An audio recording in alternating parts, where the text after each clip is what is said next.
Looking to improve your life, brush up on your personal growth techniques? You are in the right place. Welcome to Life's Little Lessons with your host, author of Designing Your Own Destiny, Kevin A. Dunlap. Hello, this is Kevin Dunlap here with Life's Little Lessons, and today I have a phenomenal guest with you today. This has actually been a friend of mine for over 3 years now. We've been extremely close friends. And I know I've talked about this in other of our shows, and I will be talking about this in future shows. She's also my accountability partner. Now, I know I've talked about how important it is to have an accountability partner, and this guest that we have today is mine and has been for over 3 years now. And after I was telling her about this show, I felt that she had to be on the show. She's got such great inspirations. She's held me accountable for so many things, and I've accomplished so much because of this one woman. And today I want to introduce to you my dear friend, Junita Thakorlal, from her company is Thokorine Consulting, where she is a marketing strategist. Junita, thank you for joining us on the show today. And I'm so glad you're here with us. Thank you, Kevin, for having me. Really excited. And also, I just want to let you guys know that this show that we're recording is not just for us people living here in the United States or even in the lower 48, but it's also for worldwide. Now, Junita does not actually live in the United States. Where is it that you live, Junita? I live in Vancouver, Canada. Vancouver, wow, way up there, just north of the border. A little north. Yeah, I've never been to Vancouver, but everybody that's ever been there that I've talked to says it's absolutely one of the most beautiful cities around. Would you agree with that? Absolutely, it's one of the most sought after destinations in the world. We've got the most expensive real estate in the world, the most expensive or the second most expensive. I tell you, living here it's quite amazing. I mean, it's raining right now, unfortunately, and it's foggy, but it's still a beautiful place. I wouldn't move anywhere else. Oh, it's fantastic. And I do need to come out there and visit you one time. Just got to see what all the hype is about. Because I know you came to Vegas here just a few months ago before we went to a conference down in Phoenix. So you got to see Vegas, which is where I live here. For a few times. So, okay. I actually remember. Yeah, that's one thing you guys are going to learn about Junita. She's got such a beautiful laugh. I just love her. I just love her to death. So, Junita, tell me a little bit about yourself and tell the audience a little bit about yourself. What is it that you do and why is it that you do it? Sure. Well, Kevin, I've been in marketing and media I went to school actually for business administration and marketing with a specialization in marketing and sales. And then when I graduated with a diploma, it was a 2-year diploma initially, and it seemed as if everybody just wanted, like all these businesses that I was working with, they were looking specifically for somebody to jump into sales. And that's where I started to realize that how the inner workings of businesses kind of work, how it really takes revenue in order that's your generator, your business generator. This is where my interest in marketing really kind of increased. Initially, it was just for the sake of passing my courses and doing my school. And then as I got more and more into it, especially on the media side, I started working for a media company when I was 18. And from there, I went to various different forms of media. I've now been working full-time in media really for about 15 years. And really what I've recognized is when it comes to, not just from a sales standpoint, but it's the marketing that when companies, look to grow, it's their marketing that forces them to grow. When they're looking to downsize, what happens is you can't cut on your people because your people are your company. You can't cut on your management because without leadership, you've got no company. You can't really cut down on your client base. You can maybe cut down a little bit on your expenses in terms of, where's your extra spending? Maybe you can cut back on your supplies. Maybe you don't, instead of investing in a brand new computer software system this year, maybe we can offset it and do it next year. Or maybe we can amortize our new equipment over the course of however many years. But they always tended to cut their marketing budgets first. And I just found that really interesting because here I am in marketing and advertising, working for these media companies. And what does media do is, well, first of all, when they deliver news, but ultimately they make their money by selling advertising. And advertising doesn't exist. It's an intangible product. You just have to believe in the company which you're giving your money to, and hope that their listeners or their readers or their viewers actually follow through, and then your phones will ring. So you're kind of, that's just the nature of the beast, right? I was just really fascinated with how when companies downsize their marketing budgets, obviously it affects their future income. Let's put it that way. It may not impact today, but it'll buy them time in order to get through the difficulties that these small companies are getting through, or that need to get through. But it's the future that really gets affected. And it's because the future is unknown. These companies never really understood what the impact of downsizing their marketing budgets would mean to them, their sales, and their bottom line. I can't even tell you how many companies I've seen go through this. It's like this formula. You cut down on your marketing, especially if you're unsure about where to cut down on marketing. And what happens is a year later, boom, they suddenly realize they have no sales. So without revenue, how are they supposed to pay the rest of their bills? It becomes really difficult. So a lot of companies go belly up here. This is where they say that entrepreneurs, 9 out of 10 businesses go belly up within the first year. And that's a huge statistic. Mm-hmm. So I do a lot of work with small companies in order to get them through that.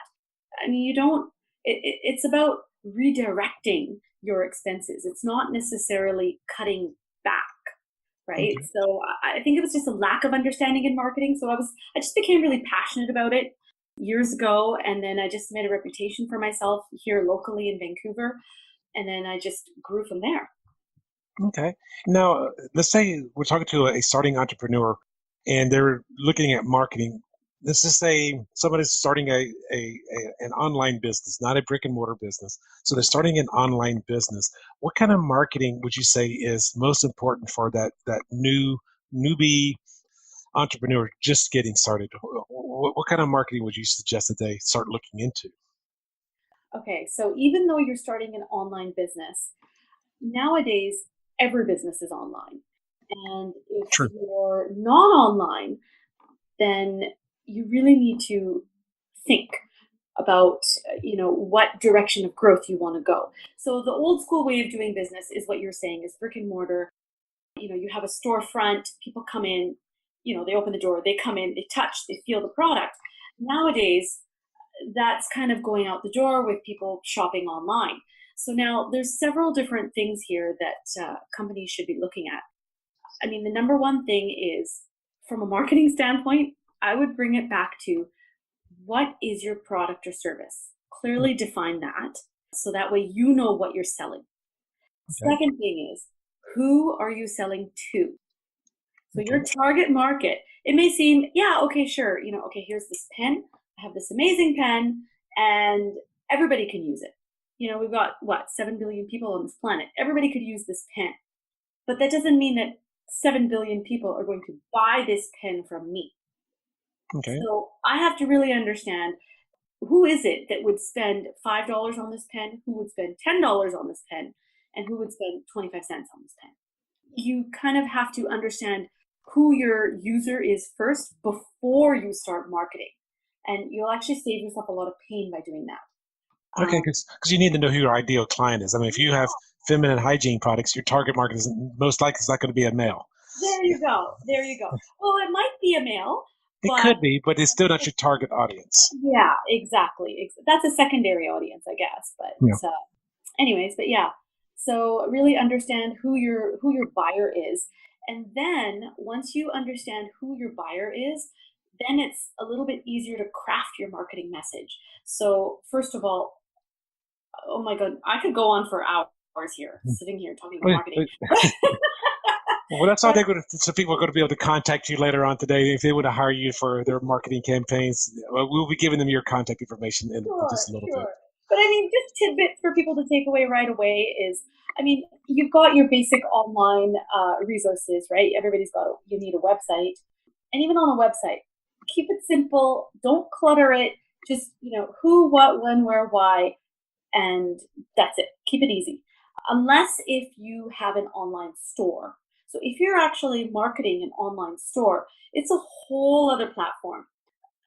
I mean, that's a whole other ballgame. We can maybe even save that for a whole other discussion another day.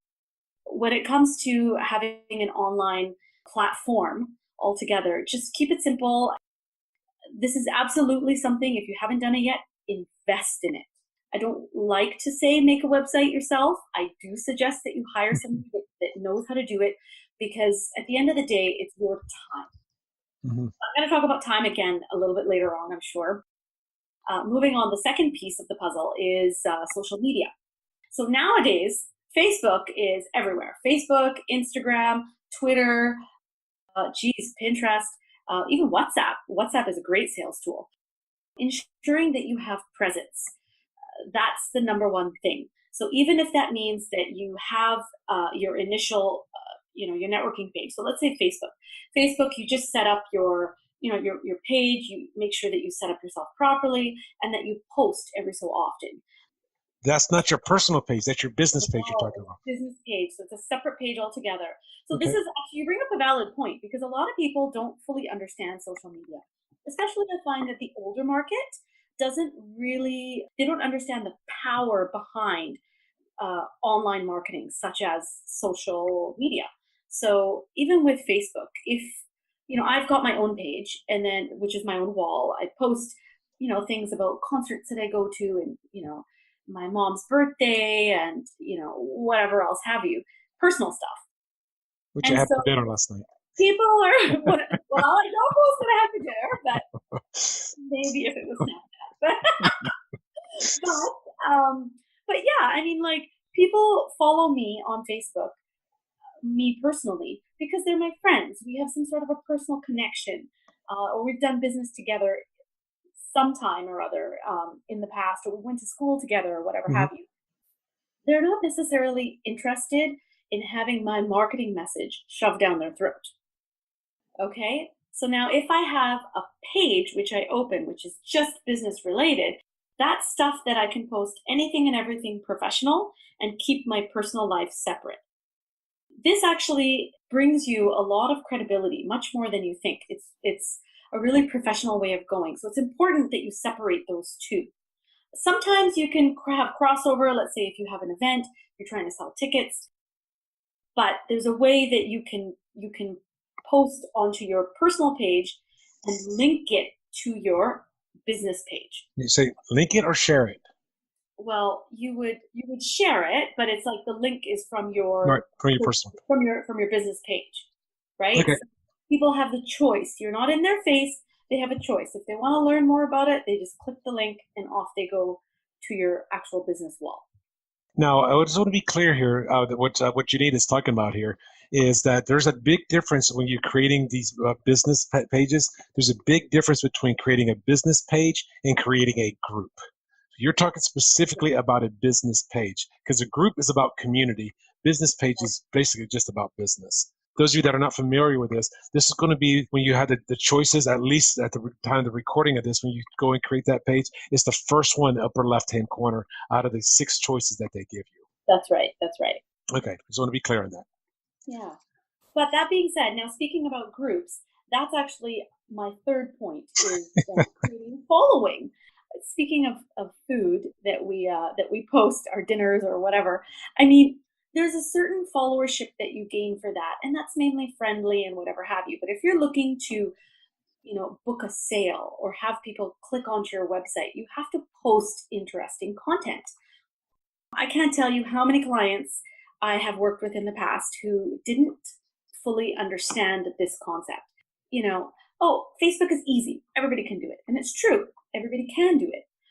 But there's a certain technique when you are posting. So are you using the right hashtags?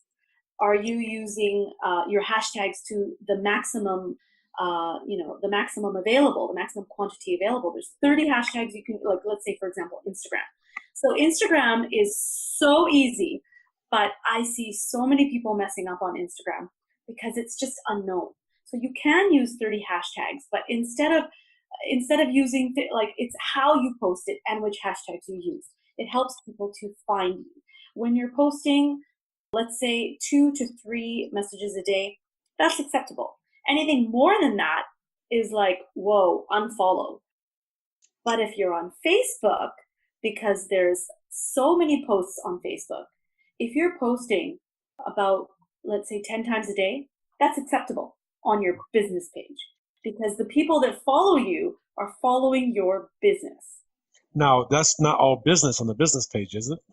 Or is there like a balance between, this is a business post, this is a sale that I'm having, in my store versus, hey, here's some interesting content on, let's say, in my case, being a business coach, here's a great thing that I saw that Evan Pagan's talking about, and I'm sharing some of his information, just giving content and even giving accolades to other people. Exactly. So, I mean, there's a difference depending on what you're selling, right? So let's say, for example, if I have a client that is a bakery. Okay. So she makes cakes and she makes cookies and all this type of stuff, right? They probably sell maybe about 10 or 12 different items every day. And they keep it in the bakery and they've learned the art, right? So it's about photos is one thing. You have to make sure that the photos that you're posting are of good quality and that you have the rights to post that photo. So either you take that photo, or even if you buy the photo from photo stock companies, you can actually buy that, but you have to have the rights to repost it. So a lot of times people mess up on that. So that's something for you. But also you're right about the content. So in terms of what kind of value is she providing? Is she just posting a bunch of pictures of, yummy things that she happens to be selling? That's one type of post. Another type of post is maybe she wants to post about her cake artist. Maybe she's posting about the type of flour that she uses. Maybe she's posting about one of her clients that came in and bought a cake for her son's birthday. Maybe she's posting about her making of the flowers that are on the cake. I mean, there's so many different ways you can post, and all of this stuff is interesting. Your followers like to read about this type of stuff rather than just, oh, this is $1.99 and please come in and buy this from me, because then you lose that audience. People that aren't going to buy aren't going to buy. That's because they're being sold to, is what you're saying. People don't want to be sold to. No, exactly. So it's like from 20 years ago when I first started. Now I just dated myself, but 20 years ago when I first started, the whole space of marketing has changed completely with this internet, with the development of the internet and online digital platforms. I mean, it's just, you really just have to be authentic and real and approachable. Be you, don't oversell, don't undersell, and try to give as much value as you can to your user. So who's the end user of this product? Just reach out into the online, like the internet, Facebook, whatever platform you're using, and just reach that person. Even if you just reach one person a day, guaranteed you'll have had 100 people read that message and have an impact in at least some of those people, and eventually that will lead to sales. So it's like an indirect way of selling. Okay, and obviously there's a different strategy. Like you were talking about the bakery, that's going to be more of a brick and mortar business versus an online business where even though the brick and mortar could still ship things to people, it's a different strategy that you're putting together for each of those two different industries. I had another client who, she was in New Zealand and she did apparel. So she really wanted to do ethical clothing, and proceeds were, she had this, she really believed in animals, saving the animals. So proceeds of her clothing would go to Save the Dolphin Foundation out in New Zealand. So she just really wanted to make it aware that her product is expensive, but the money is actually going to this particular charity. And what she did was amazing. I mean, it's not easy. People are still looking for bargains. So how do you compete, right? In the global marketplace where you could buy anything online.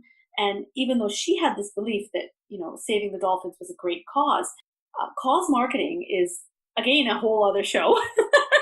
But people really like causes. just getting her product where she's not just saying, okay, well, this is this t-shirt that I'm wearing is $45 New Zealand. In Canadian dollars is like $60, Okay, right? US For 15. you, it's probably about $40, I would say. I think you guys are at par. Even though she was selling a physical product, she was only selling online. She didn't have a store. Mm-hmm. Had a bunch of boxes in her basement. She would. They don't have Amazon out in South Pacific. I think they do in Australia. It just opened, but they don't in New Zealand yet. So how does she do this? Right? Basically, people would go on her website. They would look at the product that they like and they would buy, and she would literally put it in a bag, go to the post office, and mail it. This is what she would do. The content that she would post was not necessarily about, well, this t-shirt comes in this design and comes in these sizes. That would be one of the, every fifth or sixth post that she would make would be that. But everything else was about, this is the type of material. Today, the dolphin that we are sponsoring is Shamu the whale or whatever, right? So, you know what I mean? Like, it was always about other things. And then she actually had a following of like, I think we grew it up till 2,500 followers or something. And that's when she actually decided to take it to a whole other level, which is amazing. Going from 0 to 2,500 followers and being able to post the right content that is engaging, gets your whoever is following you to actually engage, to like your content, to comment is even bigger. And of course, to share is what we're all looking for. That's the aim. I'm going to put you out on a limb here, so hopefully don't judge me on this. Let's say if somebody that's not very savvy at copy, with writing that kind of stuff, do you do that kind of stuff for people, or would you recommend? Are there services that write copy for people for their social postings? Right. There are actually. I do this, but it depends upon what it is that the person's looking to do. So I'll give you another example. I had a client. I'm just going to give you examples. I had a client who's local here. He owns a bridal salon, and they sell clothing, and it's specifically Indian bridal clothing, and it is very high end. So they do affordable pieces, but they go all the way up. Like affordable meaning, affordable to me, I'm thinking is like $500 is so cheap for any sort of wedding gown. Indian bridal gowns typically average between $3,000 to $10,000, depending on. This is traditional. Kleinfeld's kind of a thing. But okay. Anyways, so he wanted to get exposure, but he just didn't know how. And he said, I can't post on Instagram. I don't know what I'm doing. I just post a picture. Like, what do I do? In terms of content, the first thing I said was, we need to hire a photographer. So he hired a photographer. The photographer, typically, I don't know what they would charge, depending on, if you have a photographer friend, even better. But it's good to get professional photographs taken of your product. So he just outfit after outfit after outfit. He just put it on the like a mannequin, took a picture, replaced it, took a picture, replaced it. And it was all about the lighting, the backdrop, making sure it's professional. Mm-hmm. And then on each picture, we put the logo. And then I said, okay, this is your template. I'm going to do one post for you with his logo on it. And then I said, you're going to take these hashtags and you're going to copy and paste with every single post. And I want you to do, and it was 200 pictures. I said, I just want you to go through this and let me know how you do for followership. Now, this is, if somebody's looking to set something up, but they don't really know how or where or what, that's where I come in as a consultant and I help them to set it up. I can do it myself and not have him post anything, but just continue to post it. Or I empower the company and their employees so that way they can. I'll just teach them what to do and I'll set them up on a system. Being systematic is really important. Yes, I can see that. If somebody's posting that often per day, the first thing that comes to my mind is I'm going to run out of content. I'm going to run out of things to say. There's so many things to say. And actually, it's a good idea from a professional standpoint. If you are posting online, to social media that you have a social media calendar. It's kind of like, I know it's the great unknown because it's the internet and it gets lost and there's millions of other accounts. I think there's 350 million users on Instagram. How is yours going to stand out amongst all the rest of them? You really have to think about what it is that you're trying to just go for that end user, whoever that user is, and just do whatever it is that you're doing based on that one person. It's really not difficult once you get into things. So for example, I also do events. When I set up an events calendar, you can't do the same event with the same clients, for the same purpose, the same reason, the same theme. You can't do that every single day, 3 times a day. It just does not make sense. So social media calendar is the same, right? Because events are tangible. You can go, you can experience it. Social media is not tangible. You can't really experience it. All you can do is just, read it. You experience it if you're in it. In order to get people in it, that's the challenge. When you set up your social media calendar, it's a good idea to think of it as an event. Today, you are interviewing me. That's an event. So you're going to, I'm just giving you a suggestion, okay? I'm using it as an example. So you would take a snapshot of this, so you have your own original picture, and you would post it to Facebook with a little caption. Tomorrow you'll probably interview somebody else, so you'll post it with a little caption, and so on and so forth. So every day you have something different, right? You're interviewing somebody different on a different topic. Let's say there's a day that you don't interview somebody. Let's say on Friday you end up, I don't know, going to watch the Major League Baseball game, it's the World Series. Hey, you're going to watch the game. How does that pertain to what you're doing? Find something that makes it pertain to what you're doing and post it. Because this is whether there's a lesson in it for the user, whether there's a lesson in it for you, that I have learned this and I'm sharing this, or whether it's something that you're trying to sell. Maybe you're having a sale. Maybe it's just words of wisdom. Today I got inspired by this quote that I saw. Now, when you're saying that, because I've been hearing this a lot lately, and I'm sure you will probably you would agree. If I were to go to that baseball game on Friday, and so I didn't post anything from my laptop onto my business page, and that I'm at the event. Now you say, okay, I could post something from that event, or probably even do possibly a Facebook Live at the event. Yeah, you could do a Facebook Live. Yeah, absolutely. Write that into your calendar that on Friday. So it's have a system, have a schedule, whatever it is, doesn't matter what it is, have a system. So if that means every Friday you're going to do a Facebook Live, what is the Facebook Live on? What time are you going to post it? What's in it for the user at the end of the day? Okay. That way, you'll be surprised. I think we've both got a friend who does a Facebook Live. I think he does a Facebook Live every single week. Now he's got a followership. And what he does is, he'll let people know that I don't even know what time it is, but let's say it's 3 p.m. Eastern time on Friday afternoon. Everybody knows that I'm going to be doing a Facebook Live event, right? So people can look forward to it. Or, another thing is have a theme of some sort, right? So we've all seen themes like Makeup Monday or the one that we talked about before for my friend, the Gratitude Tuesday. What are you grateful for? Yes.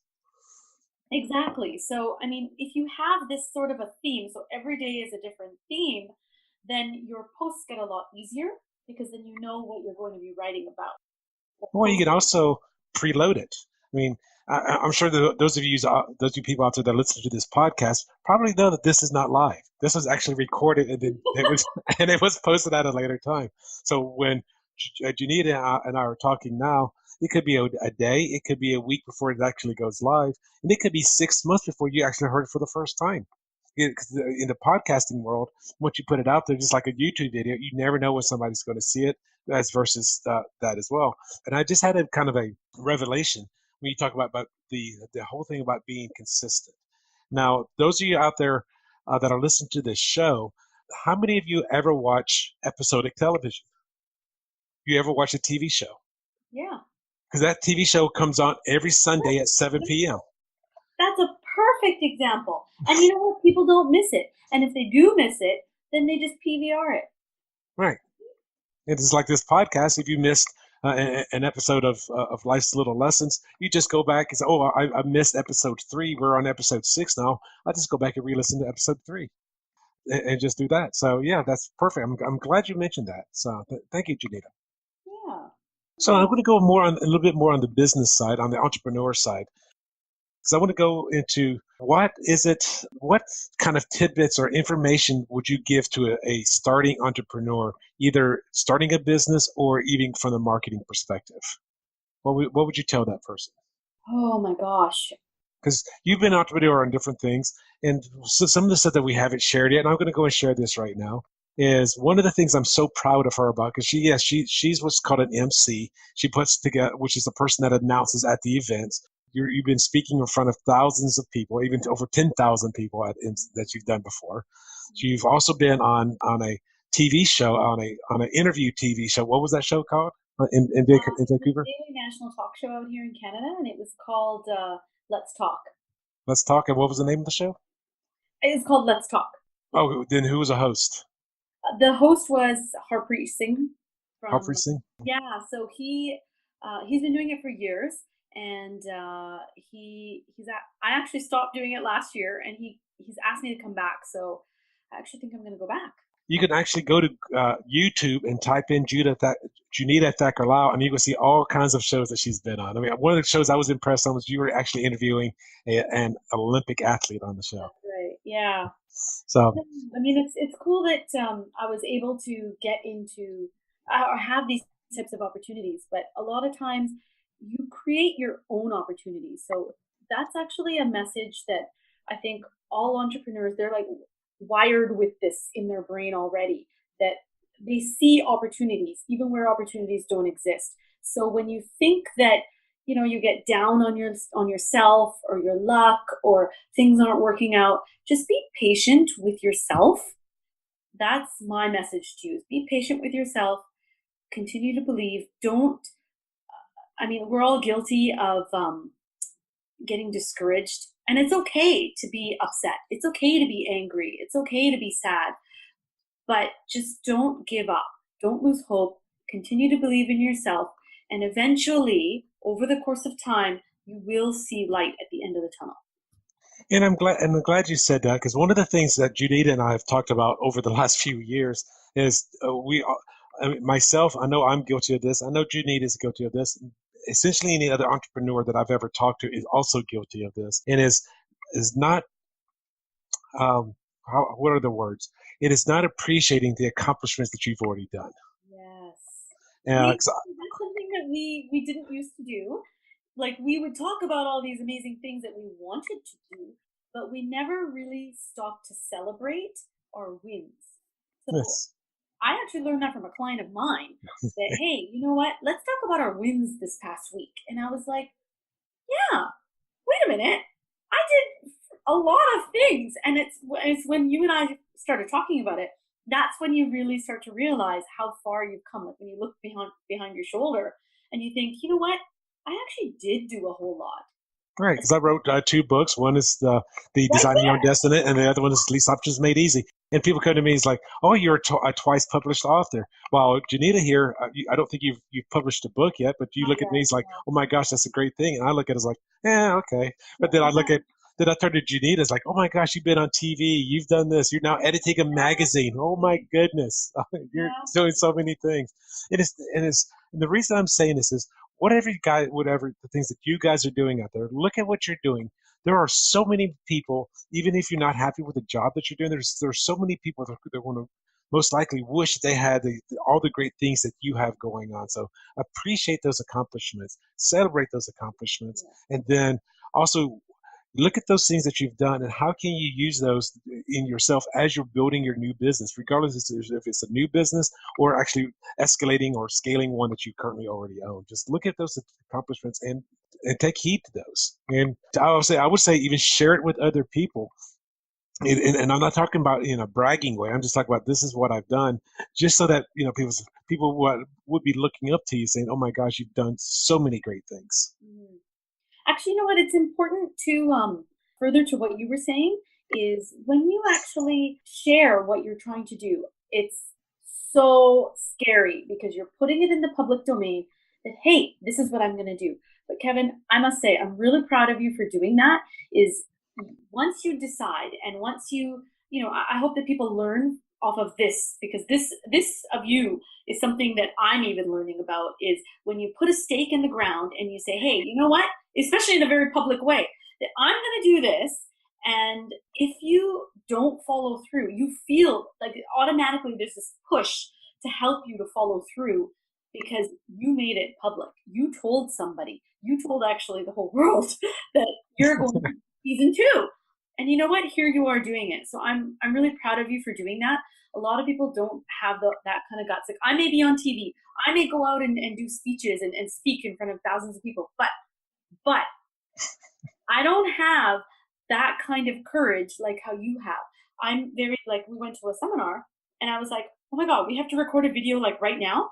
I need so many things. I need a script. You know what? I need questions. I need hair. I need makeup. I need a cameraman. I need all these things. No, you really don't. And what did I do at that same video? We walked out. Okay. I just put up my phone. I was just walking across the street. I just started recording right as I was walking out of the building. Exactly. You just put it on Facebook Live, and you're like, okay, I'll see you on the other side of the street, and you just started recording. And I was like, wow, honestly, it takes a lot of courage to be an entrepreneur. It's not easy. People think that it's easy. And, it might be easier to have a 9 to 5 job, but for some reason, we are wired differently. We see opportunities, and especially missed opportunities, when I see missed opportunities, it drives me bananas. I can't even tell you. And so this is where entrepreneurs are amazing, but I have another thing that I've learned is even though there may be so many opportunities, try to stick with opportunities that are somehow related to each other, that are related, that stem from your main product offering. So for example, right? So for example, if I'm working right now with one of the largest South Asian print media companies out here in Vancouver, and he has 7 newspapers. He decided he's going to do a magazine. So I said, okay, great. So the magazine is related to the newspapers because it's publishing. So that's okay. And then he said to me, well, you know what? I want to do a trade show. And I was like, well, okay, that's like a whole other beast altogether. So you need certain things in place before you can go into this whole other product offering.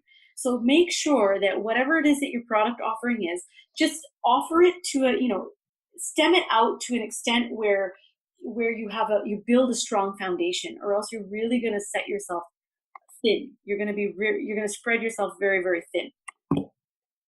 Right? I think you and I have both felt that in our own personal businesses, right? And I think everybody faces that. So that's just something to keep in mind. That's all. I'm glad you're sharing that because you're sharing insights of what a real entrepreneur that's already done stuff is thinking, and the new person is thinking about starting their own business that's listening to this show. They're not because they're going to think, oh, that entrepreneur, they're so courageous, they get everything right. It's like, no, they don't. No. Yeah. Okay. Well, I know we're running kind of late right now. I do want to talk with you about a couple other little things before we go, and there's a good chance that we're going to probably have you back on the show again because we have so many different things from the social media marketing that we could talk to you about. But you've hammered me over the years over all of that. Build your tribe. That's what I say, right? Build your tribe. That's right.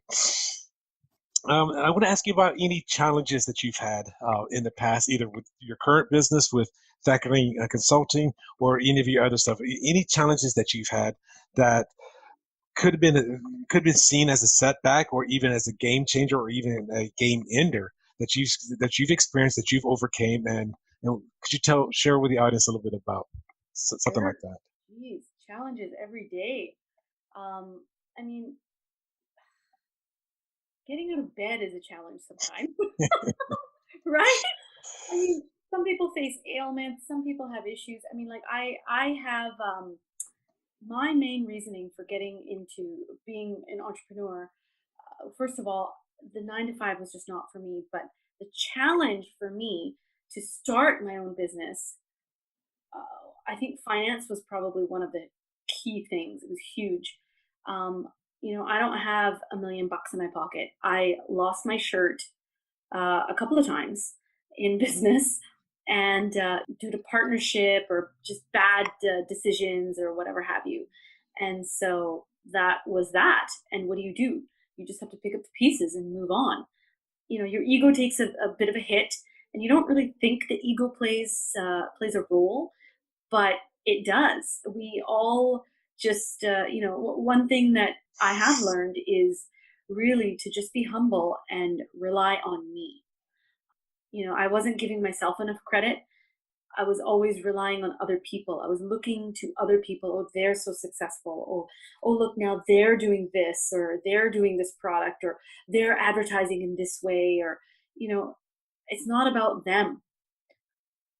It's, when I bring it back to me, I think this is now the third time I'm saying this today, is I really had to think about who my user was. And when I zoomed in on how I can help that one person with their business, it really helped me to just grow and expand, because, I'm saying no to business that I don't want to take on, because either I don't, their business model just doesn't speak to me, or maybe I can't help them, or ethically my morals just don't stand with that.